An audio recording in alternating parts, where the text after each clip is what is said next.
तर शिल्पकार जयदीप आपटेला आता मालवण पोलिसांनी ताब्यात घेतल्यानंतर त्याला आता कोर्टामध्ये हजर केलं जात आहे। ही दृश्य जी आहेत आपण या ठिकाणी पाहताय। काल त्याला कल्याण पोलिसांनी ताब्यात घेतलं आणि त्याच्यानंतर मालवण पोलिसांच्या स्वाधीन केलेलं होतं आणि आपटेला आजच कोर्टामध्ये हजर केलं जाण्याची शक्यता वर्तवण्यात येते। मालवण पोलीस ठाण्यामध्ये त्याला आता आणण्यात आलेलं आहे। काल रात्रीच कल्याण पोलिसांनी मालवण पोलिसांकडे जयदीप आपटेचा ताबा दिलेला होता।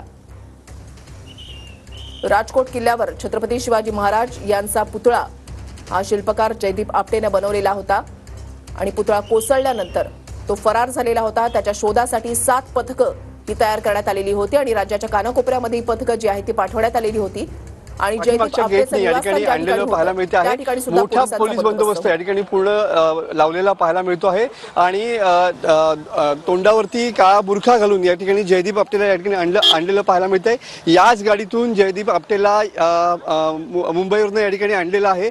अत्यंत कमालीची गुप्तता या ठिकाणी ठेवण्यात आलेली पाहायला मिळते। तुम्ही बघू शकता की या मागच्या गेटला मोठ्या संख्येने या ठिकाणी पोलीस देखील तैनात आहेत। एक पोलिसांची टीम देखील या ठिकाणी जयदीप आपटे याच्या सोबत आपण गेलेली पाहायला मिळते। तुम्ही बघू शकता पुन्हा एकदा हा ताफा पूर्ण कडेकोट पोलीस बंदोबस्तामध्ये या ठिकाणी जयदीप आपटेला या ठिकाणी मालवण पोलीस स्थानकात आणलेलं पाहायला मिळतं आहे।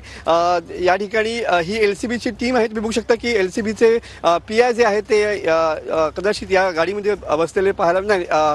ही एलसीबीची गाडी आहे, स्थानिक गुन्हे अन्वेषण शाखेची सिंधुदुर्ग पोलिसांची ही गाडी आहे। याच गाडीतून जयदीप आपटे याला या ठिकाणी हजर करण्यात आलेलं पाहायला मिळतं आहे। आता चौकशी या ठिकाणी केली जाईल, नेमकं काय घडलंय, कशा पद्धतीनं हा सारा प्रकार होता आणि ज्या पद्धतीनं पुतळा कोसळला त्यानंतर जयदीप आपटे कुठे कुठे गेला होता, तो फरार कुठे कुठे होता, तो कोणाच्या लोकांच्या संपर्कात होता का, या संदर्भातली सगळी माहिती या ठिकाणी मालवण पोलीस आहेत ते घेताना पाहायला मिळत आहे। त्या पद्धतीनं स्थानिक